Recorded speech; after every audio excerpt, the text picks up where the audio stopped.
Hello and welcome back to the Anti-Aging Hacks podcast. Today, my guest is Pavel Stuchlik, who's an expert in self-realization technique plus application. He's an international conscious DJ and producer. He's a serial impact entrepreneur and investor, a certified ambassador of peace, and a Wim Hof instructor. Noah means movement. Aeon means all or none. Noah/Aeon is bringing people back to their center in union with others. He created the BDM method to combine all of the most effective tools and wisdom from around the world to share with others. Would you like to get thicker, fuller, and stronger hair? Then make sure to check out fullyvital.com. The team's come up with fantastic and natural products that help rejuvenate your hair, but also delay and reverse gray hairs. So if you're interested in better hair, go to fullyvital.com and use the code ANTIAGINGHACKS for 15% off your order. Are you enjoying the shows on this channel? Then please make sure to hit the subscribe button down below so you can get notified when we release new episodes. Our goal with this show is to help you and give you practical tips that you can use to slow down and reverse your aging so you can live and feel younger and live your best life. With that said, let's get on with the show. So with that said, Pavel, welcome to the Anti-Aging Hacks podcast. Thank you so much. So happy and grateful to be here with all of you. And I'm excited to hopefully give some amazing value to your everyday life. Totally, man. I'm excited to talk to you because I've been in a session with you, I believe over a year ago, where you taught breath work to all the attendees of the session, which was super cool. It was just seeing the passion that you had around breath work and helping people get out of the modern day stressors was very cool to see. And so I want to talk to you about your journey specifically. I think you've had some crazy highs and lows in your life in itself, in that you were, I believe, working with Orange Theory Fitness many years ago, just flying around, opening locations, and then all that crashed and burned, and then you had to reinvent yourself. So walk us through your personal journey and how you came about to the path that you're on today and what this means to you. Yes, no. So I think from young age, I've been an avid seeker of truth. And, I always say if I have one superpower, it is to question everything. And so I've always had this like inner voice, guiding me throughout my life and really validating, like, is this, limiting information or limitless information or way of spending time? And I think just like a lot of us, I used to be boxed in the societal norm, going for the school things and job and raised in Czech Republic originally. Mhm. And essentially I wanted to be a professional athlete at the first part of my life, and I did end up making it to professional cycling career, but Nice. at the same time I also started my first business or company.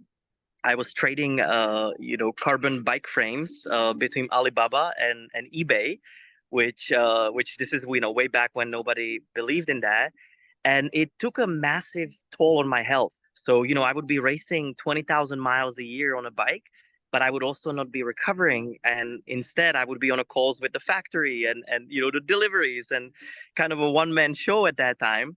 Mhm. And it brought me to completely lose it, meaning I collapsed in a Czech national race. I woke up in a hospital and I got diagnosed with, chronic fatigue, Epstein-Barr. I had autoimmune issues where I was sick every 2 weeks. And that led me to the path of biohacking. That led me to the path of, Wim Hof and Dave Asprey and all of the people that we know in our network today. And essentially, my journey started at that time because I had to quit cycling. And it was such a big identity, big piece of, my life. And so I had a suicidal thoughts, massive depression. I really fell down into the deep end until I Mhm. kind of start finding my way through business. And so, long story short, I went through a variety of companies that were just for money, right? To be able to have visa in America. And a lot of it failed until I found Orange Theory Fitness. And, I was 22 years old when I opened my first Orange Theory, Mhm. and I essentially came in as a kid into this, market in Atlanta, Georgia. And within 6 months, it became the fastest growing market. And people were wondering, how is it possible? And I Right. told them, if you don't have to ride 7 hours a day on a bike, everything feels easy. Wait, you You started Orange Theory Fitness? No. So I was a franchise area developer, so Yeah. master franchisee and then franchisee in multiple stores. Right. But But because we grew so fast, I ended up opening 7 different markets. So at the peak, I had almost 100 franchisees under my belt. Wow. And by the time I was 26, I basically was, operating, 500 employees under, a child in that sense. Nice. Yeah. And Great. it's crazy looking back now, but it's funny also how I kind of hit the same burnout again that I had in cycling with business. And essentially, even though I had it all, right, like from money to wife to kids, I still had that same voice, that same burning desire that there is more to life, that this is not the answer. And so what I did as an entrepreneur, I committed myself that every 3 months I'm gonna do something ridiculous, something out of my comfort zone, and basically I went into these trips, I traveled the world, and anytime somebody said, I have a way to heal your body, or I have a way to heal your emotions or your mental state, I Yeah. followed them. I followed my heart, and I kept an open heart and open mind to whatever these teachings are. And basically what I did is I took the teachings that had science behind them, and I start putting it into a toolbox, which I call today System Reset toolbox. It wasn't until I went into dark room that I finally got uh, the light turned back on, so to speak, in my brain, Mhm. in my life.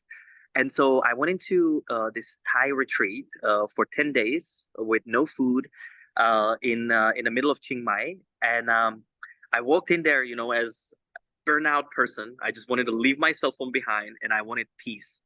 And what I got out of it was complete 360 life change. It Mhm. wasn't until day 7 that I finally surrendered, because to be honest, it's not difficult to be without food as much as it is the attachment, the emotional attachment we have to food and to socializing and to all the other things that we do in life. And so I finally let it go, and I went into this beautiful place of just bliss, surrender. And for the first time, I have touched myself for who I am at the core, Mhm. not for what I'm being told. And so it opened up this gateway of just insights. And essentially, what those insights were like, what am I doing in life? Like, why am I chasing myself for, 4 openings every week for Orange Theory? Like, it's ridiculous. I didn't come here to do this. And that's when the Noah Aeon came about. And so basically, I had this vision that I've been living in duality, meaning, Noah is like the good guy, the Aeon is the bad guy, the bad Mhm. decisions and the degenerative part of our life. And it's funny if you think about it from like a bigger teaching, right? We either make decisions that are regenerative or degenerative, and it kind of goes across all of our life situations. Mhm. Now, I decided that I have not been following my passion. So my passion has always been music, and that came out of the dark room that I have to go back to music. So I learned how to produce music in a solfeggio frequency, as well as how to DJ. And then I also had a big purpose search, because all my purpose was in making money, right? Opening all these locations, and yet I was so without one. So my purpose was, how do I give all of these teachings and tools away to another? And that's what we start doing: workshops, retreats, and our immersive experiences, which is how we met you. And Mhm. then the legacy, was a, how do I make means with living in service and, not go, sideways, right? And so that later on was a huge lesson itself. But essentially, I walked out of there and I decided to start selling things that don't matter, simplifying. And within 2 years, I lost everything. I made a Mhm. series of bad decisions. I made a series of bad investments. And also, I think a lot of it was just belief. I didn't feel like it's fair that small amount of people like myself can make so much, and then there's so many people struggling in the world. And Mhm. so that really didn't feel right. And I've always been huge in company culture, like how do we bring this into our teams? But it wasn't fully aligned, and I wasn't fully integrated. There was still a lot of fear, a lot of guilt, a lot of self-worth issues that I had to face. And so, it wasn't until COVID that I basically was able to make it back up. And this is the craziest part about this story. When COVID hit, all of the companies I had left were all wrapped in groups. So we couldn't open, right? Some of them for 3 years. And so I was like, okay, I'm either gonna hang myself or claim bankruptcy and then hang myself, or I'm going to figure this out. And so I was in the lowest of the low. I was getting divorced at the same time. It was just everything that could go on fire, literally went on fire in my life. Wow. And then I was like, I talked to my team, the little team that was left, and I was like, what, in opportunities like COVID, there's a huge amount of influx in things that can be done. And so what happened at that time was, how do we open our our events back? And so we thought that COVID testing, naive group of people, that will allow us to bring it back. And so we start doing COVID testing. Now, Okay. I am, this is something that I'm not proud of, but it was given to me as an entrepreneur to basically be able to scale things quickly. And so we were one of the first people privately, doing concierge COVID testing through Orange Theory fitness locations and events. And it grew so much that we ended up testing big companies like Home Depot, IHG Hotels, Sony Wow. Pictures. I mean, within a year, we basically were busier than ever in our life because of the demands for it. And when COVID started going back, that's when I finally had the power, the energy, the confidence, and also the finances to be able to go fully into Noah. So sometimes, Wow. Yeah. life gives you the weirdest opportunities how to come back. Totally. Wow. Okay. So then obviously you were at a low when you made some bad investment decisions and you thought that life was over. You wanted to hang yourself, as you said. And I think that many people have been in that low state where they don't know the way out, right? You're kind of stuck and you're looking at yourself going, I don't know how I'm going to make it to the other side. And a lot of this happens in entrepreneurship. Everybody hits a low and you're just not sure what to do. What what might you suggest as, things that people could kind of think about, or some advice you could give to them when they're in the lowest of lows and they see no way out of what they're going through? What could they think about or practice or know that they're going to find a way? 100%. And I feel you, especially if you're there right now, anybody listening, because when you are that low, there really is not much positive, right? And it's ironic because also anytime we're low, on the physical level, like in our businesses, finances, even relationships, we're also low physically. Like a lot of times, mentally we're not doing well, emotionally, and our bodies can't sleep, right? There's an amount of stress that we're going through. And it's funny because like we all want to explore spirituality and self-development and all of these topics, but when you don't have a food to eat, right, clothes to wear, and place to stay, you sure won't think about these things as your first thing. But here's what happened for me. I have learned enough tools by then to understand that life works in a cycles. And what's really interesting, especially in biohacking, right, we're all aware of neurofeedback or biofeedback.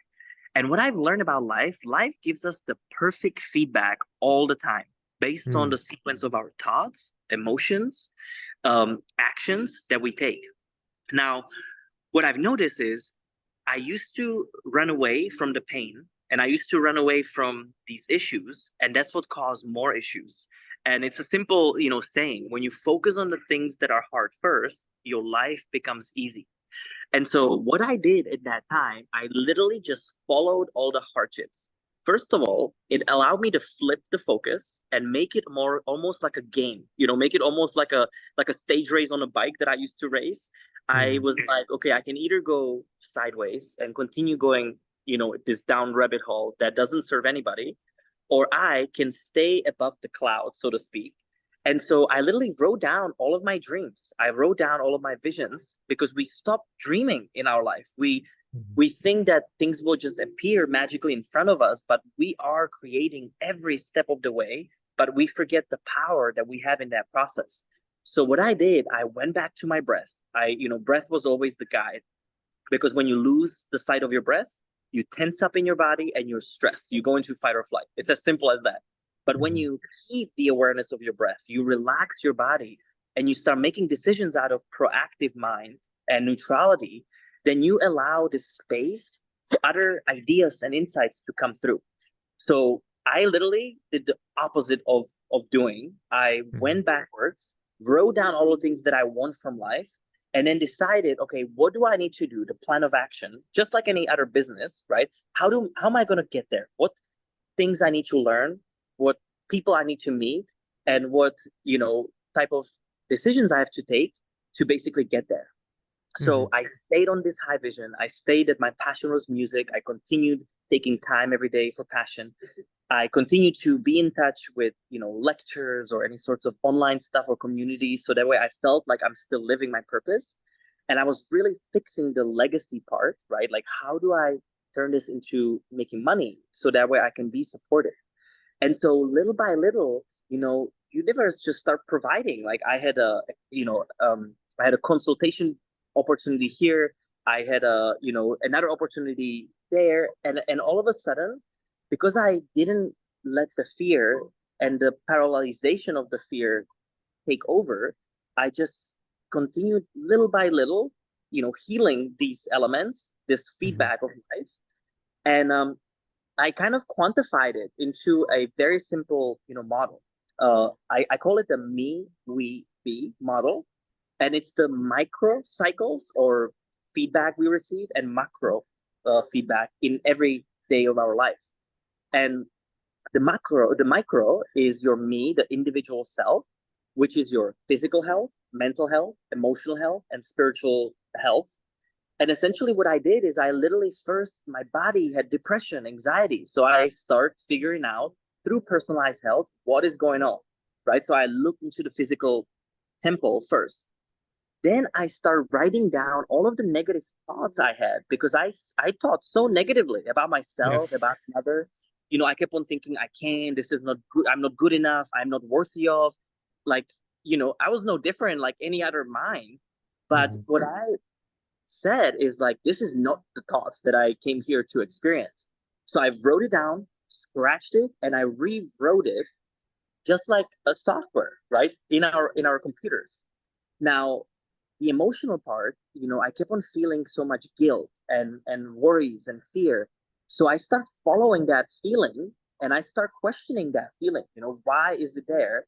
Until I start, breathing through it to basically release it. So that way it can start getting out of your system. And then with the spiritual part, it's really how we spend time determines everything. So if we are constantly in that busy, overly thinking beta brainwaves, right, doing, we don't allow for these insights of the being. And just like, our computer is connected to the internet to download new software, new apps, we also have to connect, but to the internet. And that happens through slowing things down. So when I start slowing things down and did the opposite of, putting fires up, I start receiving answers. It just was natural, state of being that I start moving into. So I first fixed the me, the individual self, and then I apply the same rules to the we, the collective, self. Now, when you think about collective, it's something that I break into environment. So what is the paint that you have in your house? What is the air that you breathe? The food that you eat, the clothes that you wear? It all impacts your internal self. So I created an environment that serves me. The other part was the relationships. So I always like to say is, look at the top 5 relationships you spend the most time with and ask yourself, as if you were a football coach, do these people bring the best of me? And do I bring the best of them? Or do I need to upgrade this relationship to a higher, standing? So I had to, I deleted quite a few relationships in that process. And I also upgraded a lot of them. And that's when I met my new wife. I used to learn from gutter, pain, fear. Now I learn through love, harmony, balance. And I never thought it was possible. But until I felt worthy enough that I can, it wasn't following. And so then the final part is the B, the supra consciousness. And this is something that, if universe was created 13.5 billion years ago, we're such a little dot in this vast ocean of life. that essentially we are all part of, and we all have our share in it. But it's about, taking steps of the micro cycles really to be the best in the macro cycles or in the collective, ways of living. So I know it's a long answer, but Yeah, yeah. essentially through this process, I found that if you look into these main elements of your life, you can start slowly but surely rebuilding yourself to the greatest expression you've ever had about yourself. Yeah, I love that. And this also ties back to overall health because the first point you made was about the internal self. And we constantly beat ourselves up over and over every single day. There's thought loops running in your mind, in my mind, in everybody's mind that are largely negative and that are unchecked, undetected by you because this has been the case for, years, maybe decades even. And so these negative thoughts are running through, and you don't have a positive outlook about yourself. And the first step is recognizing what's going on in terms of thoughts, and then also seeing what emotions come up, what gets triggered inside you as you're thinking these thoughts, as Pavel was mentioning. And you can breathe through some of these emotions to let them go, to release them. And so they're not having that impact or that build up or that fear or that response that you get when you keep thinking these things. So that is very important, is you have to understand the stimulus, which is the thought, and the response, which is the emotion, which is all going on without most people realizing or being aware of it. The other aspect also is that we live in a world where negativity just thrives in terms of news and the things that catch your attention. And so if you're caught up right now is a tumultuous time in the world. There's two wars going on. There's, people worried about jobs. There's elections coming up. There's insecurities of where this whole thing is going. There's divisions on both sides in every country now. And so if you are partaking in those, if you're reading the news, if you're on Twitter watching what somebody said or what happened, obviously this is also going to trigger that fear, the pain inside of you, and it's not going to help you at all. And so what Pavel said is exactly what I've been doing as well, is documenting some of these thoughts that are just predominantly running in your mind without you being aware, and then helping release some of these emotions that are associated with those thoughts so you can be free. Now, the other side of this is how can you rewrite new emotions, new beliefs, new thoughts that can be more empowering for you, that are more from a conscious standpoint as opposed to the unconscious. And so, Paul, talk about how you can do this, how you did this, and specifically, how long does this take? This is not a quick and easy process, is it? Well, can be, right? So it all Okay. depends how invested we are in every situation or thought. And so what I've identified is a very simple four-step process how you can kind of shine a new light into every situation or thought or emotion that you have. And basically what happens is every moment in your life becomes an opportunity to become a greater version of yourself. And so the step one is you got to step outside of the victimhood. And sometimes the victimhood mindset is more hidden than we even realize. And so we really have to like look at ourselves from a third party view in every situation in our life currently. Now, what I like to use is this framework. So it's called a wake up, clean up, power up, and rest up. And what that means is that you first wake up, very similar to what you said. You have to bring up to the awareness those things that simply don't work. And I'll give you an example for something that we can very tangibly, grasp, which is our physical body. So let's say that your wake up phase is you go get your blood drawn, right? You receive a set of data that will maybe tell you you are low on vitamin D and high on environmental toxins, right? It gives you a data set to start working with, bringing to the awareness.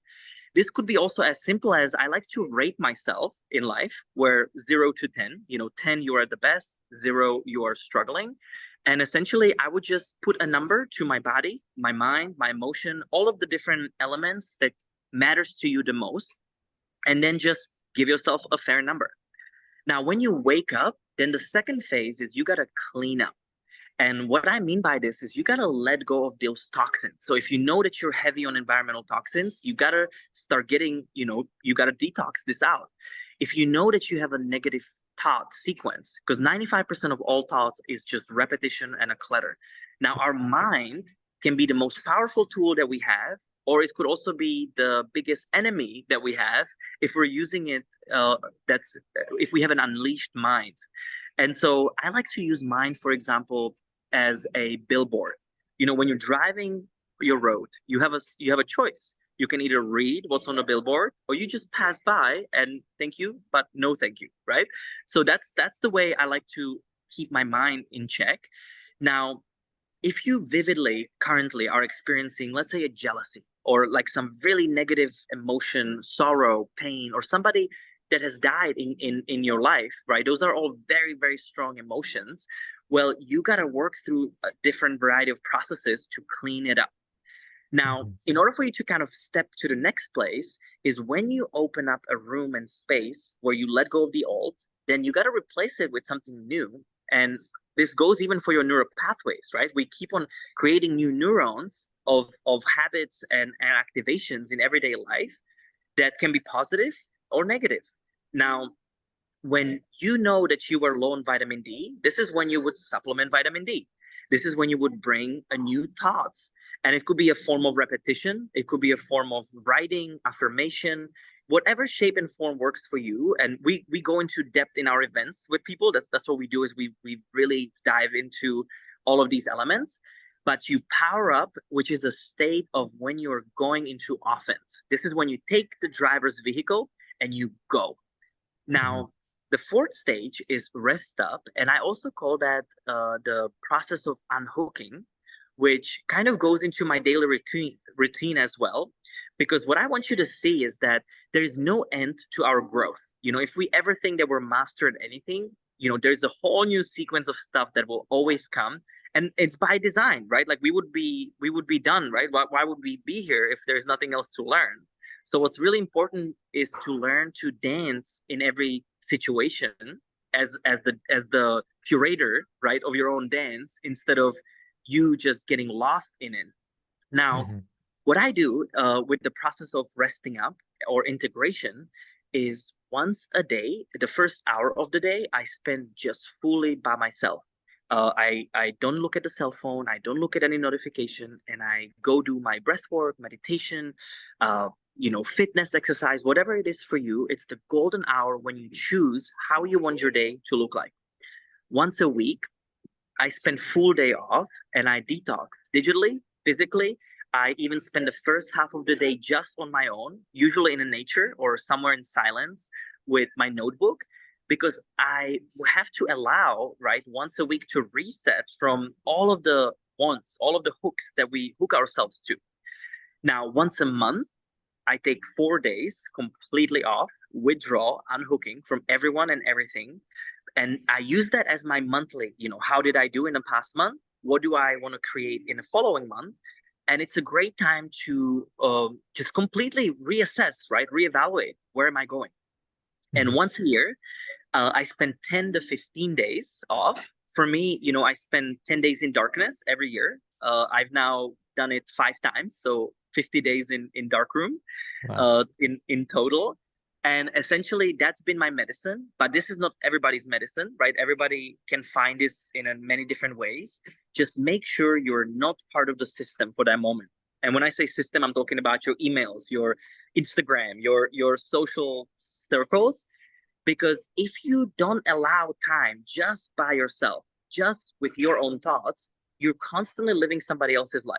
You're constantly, even maybe you are living your purpose, right? Maybe you're making money by your passion, but you're still slave to your own self because of all the meetings and things that you've created. So what's really crucial is you keep on reevaluating, keep on reassessing, so you know where to wake up, clean up, power up, and rest up.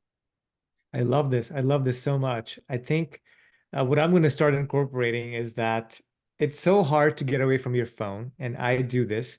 I've got a business of my own, and I am guilty sometimes of working 7 days a week and not even taking 2 hours away from my phone as a digital detox. And so I've been meaning to take a whole day off, and I haven't done it just because there's work to do. But I think what I'm going to start doing is not only take the day off from work, but also from the phone, at least half a day off from the phone, and take a notebook and just go in nature and just sit and kind of see what comes through and write down all the thoughts that are coming through so I can get to know myself better. Yeah, I love these tips, Pavel. Thank you. Now, I wanted to ask you about the 7, or I believe it's a 10-day silent retreat that you've been on multiple times. What does that look like practically, and what has that unlocked for you? Like, what insights have you gained, and how do you know that it's coming from your higher self or from some intuition that you have that's good for you versus from fear, for example? Absolutely. So I go to Thailand in Chiang Mai. It's Yeah. with a lady named Jas Muhin, who is she's solely nourished by prana, by source. So she does not eat any physical food. It's crazy, Wow. but possible.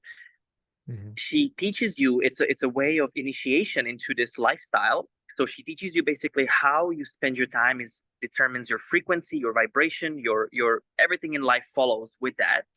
And in the dark room, we basically are there with about a group of 25 people. We start with 5 different meditations or touch points per day, and then every day it goes down by one until the last 3 days. It's completely nothing. Hmm. That's when you literally have no idea what time it is, what day it is, none of that. It usually takes about 4 days for your pineal gland to completely clear out. Because imagine that you have no blue light exposure. Imagine that you have no, you're not releasing any dopamine, right? There's no dopamine. All of the addictions that we have with, computers, phones, notifications are gone. And all of that comes back to your health. So imagine that you reset, right, with no digestion for 10 days. How good Hmm. that is alone for your body. Yeah. So it's always been the most, it's hard. I mean, don't get me wrong. Like, it is never something that, like, oh my gosh, like I can't wait for the next day. You get into these states eventually, and there are times when you go into the place of timelessness, but it really allows you for the first time, for me at least, that I could just be with myself, with my thoughts. And so the first time I went, my life changed 360. But the second time, third time, I was already on the path of where I want to be. So it was just a minor adjustment, recharge, refresh, regenerate. Hmm. Now, how do you know that your thoughts are the right ones? It's really done through questions. So if I ever am not sure what to do in life, I simply ask, what would love do now? Like, it's as Hmm. simple as this, but your body will naturally tell you. Like, you will have a feeling or a pressure or some guidance, to allow you to know. Now, I always ask, right, is this source of information limited or limitless? And again, you get an answer from within. And in life, when I'm not sure if something works or doesn't, it's as simple as, does this work or does it not work? Or does it serve me? Does it not serve me? You'll get a yes or no. So that's a lot of times you get the most magical answers.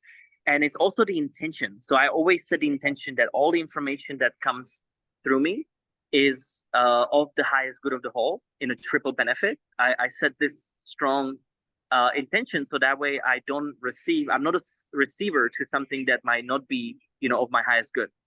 Mm. Okay, okay, sounds good. That's a lot of great information as well. Okay, I want to ask you about a concept that I think everybody would like more of, and people that are, working jobs or of the entrepreneurial mindset, obviously are looking for making more money online or in store or whatever they may have. But other folks are maybe looking for more love, and they don't feel so connected to others. Relationships aren't as good. And so, how does somebody use some of the methodologies you're talking about and use some of the spiritual growth techniques that are available to us to grow in abundance and to grow in love? And people talk about you have to be first and then it comes. And there's a lot of evidence the other way, meaning like if you work really hard for 10 years and you just slog from morning to night, then you make it. And there's thousands of examples of people that have made it that way, right? And not so many of people that have just been and abundance has come to them. And so, what would you say to people that want to either express more abundance in their life or want to see and manifest more love? What's the best way to do it, in your opinion? Yeah. So first thing, you have to realize what is holding you back from your abundance. And so it goes back into shining light in those areas in your life that are not currently working for you. So if, for example, the abundance is not there, you want to look in and look at the decisions that you've been making, the different ideas and thoughts you've had about it, because a lot of times, we keep on doing the same mistakes, right? We keep on like thinking that something will change for us one time or another, but it's really all back to decision making. Now, anybody can create anything, but there's two ways to create. One way is from the egoic mind of what we think that we want, and then the other way is from the heart. Now, when we create from the mind, the best example is the movie Secret, like the law of attraction. And a lot of this is actually not is a limited way to create, because let's say that you want to have a big house and a lot of income, and let's say that you whiteboard this and you get clear on this. But then, for example, you get the house and maybe you lose a job. Maybe you don't have, maybe it catches on fire. So whenever we create from the mind, there's always polarity attached to it, because it was what we think we want in life instead of what is for the greatest good in life. So when you want to create from your heart, you essentially want to first create all of these images. So it's very much similar. You want to create the picture or become the dreamer. And this is, by the way, what I do in those daily, weekly, monthly, processes of unhooking. Is I always get clear. Okay, where am I heading? What makes my heart, sing, so to speak? So that way, I'm continuously following my passion, my purpose, and legacy. Now, when you get clear, you just visualize it. Then you attach the emotion to it. So emotion is the superpower or the enter, and then you set the intention and attention. Now, when you create from your mind, you start with the intention. I don't know if you noticed that, right? It's always like, what's your intention? But when you create from your heart, it starts with the images. So you have to actually flip it. Now, when you get to the third stage of this creation process, you essentially, that's when the doing starts. So whenever people are saying be, do, have, which is our main, core value of our company, I used to not understand it. So most people live the opposite. They think they have to have the right relationship, have the right partner before they take the right steps or actions. And most of the time, they never become it. But what it means, if you become it, you first get clear. You create the images. You feel into who you want to be. And essentially, the beingness is taking the time off. It's taking the time that you are with yourself and just getting clear. Then, based on that, you can create a goals. And so for me, I have a dream goals. I have a 3 to 5 year plan. Then I have a year plan, monthly plan, daily plan, or weekly plan, and daily plan. So that way, every single day, I spend at least an hour of my life on realizing my dreams that are meant to be lived, not experienced somewhere when we have time or money or resources. So does this make sense? You essentially, every single day, you take the steps. And this is where a lot of people get it, like in spiritual community, get it unclear, is that they think that all of a sudden we'll just start manifesting like out of nowhere, right? But the reality is, the nowhere comes from getting clear on what you want. The way you obtain it is through taking daily, weekly, monthly steps towards it. And the having is a natural result of this process. And so, I'll give you example. When I walked out of the dark room, right, I was clear. I was clear that I want to learn how to produce music and how to DJ. I was clear that my purpose, I want to start doing events and retreats and speak, right? But I didn't know how to speak. I didn't know how to produce music. Like, that was all fresh and new, right? I had no idea that this is going to be my life. So, but it was a clear through images, right, that I received because I took time with myself to get clear what that actually is. Because I didn't hear it before, right? What is that passion? Because I was so damn busy, doing. Now, when all of that got clear, then what I did, I took the right steps. I hired a producer. I hired a DJ. I start testing out these different workshops, and I just put myself into the fire, right? Like, to just go and get it done. And then I start having results, right? As a natural flow of this progression in my life. And, now we do over 100 events a year. We touch over 10,000 people every year just in our own events. We have a 7-figure e-commerce business, which I never ever thought was possible with a consciousness expansion tools, the things that we actually love doing. We are able to have the most amazing relationships and people in our space. And it's not always easy. Don't get me wrong. I mean, we have up and downs, right? Like there's many lessons that still come, but at least I am not slave to somebody else's life anymore. Not Yeah. slave to somebody else's business. Totally. I love that. Thank you for sharing. We're coming up on time, so I just want to ask you maybe one more question in terms of, I love this conversation because this helps recenter back to ourselves. It helps us reduce stress. And stress is linked to so many problems in today's world. It's linked to autoimmune issues. It breaks down your body. It messes up your hormones. It causes bad sleep, which then, causes poor hormones. And it's just literally everything is connected. And so resting, digesting properly, and coming back to balance is so important in today's world. And so you've shared quite a few of those tips. What I wanted to ask you is obviously in today's world, we have lots of gadgets and tools available to us in the biohacking sphere and anti-aging and longevity sphere, where we can start to avail some of these technologies to our benefit. So, what are some of the top, I don't know, maybe 2 or 3 tools that you love using that really make a material impact on the quality of your life and reducing your stress levels? Yes, I'll give you a tool that's free that you can use in every second of your life. I call it the instant presence, and it has changed my life completely. And it's so simple. By the way, everything we teach is simple. It is not supposed to be complicated. Like it is not supposed to be this like 3 levels to, mastery, right? Like we're all masters in our own bodies with the choice every single day. Now, tool number 1 is breath. So from now on, see if you can continue breathing about 6 seconds on inhale, 6 seconds on exhale, in and out your nose as much as possible. That is when you're listening, when you're driving, when you're talking. The reason why this rhythm has been scientifically validated to increase your HRV, your heart rate variability, to lower down your stress and bring more heart-brain coherence into every step of your way. Mhm. Now, most people, let's say that we go on our phone, computer, our consciousness literally goes on the phone, we tense up, and we stop breathing. We breathe in a shallow way. So even if you just can use your computers, use your cell phones, use technologies, but be aware of your breath, that's the step 1. Step 2 is I constantly ask myself, where am I? Where am I? Because if you are anywhere but in your full body, you're constantly living somewhere else. And that could be your future thoughts, past thoughts, again, cell phones, computers. We're constantly somewhere outside of us instead of living inside of us. So here's a simple hack. I like to imagine champagne-like bubbles bubbling up around my whole body. And I essentially, instead of just inhaling in through your nose, I inhale through these bubbles and I exhale out these bubbles. 6 seconds in, 6 seconds out.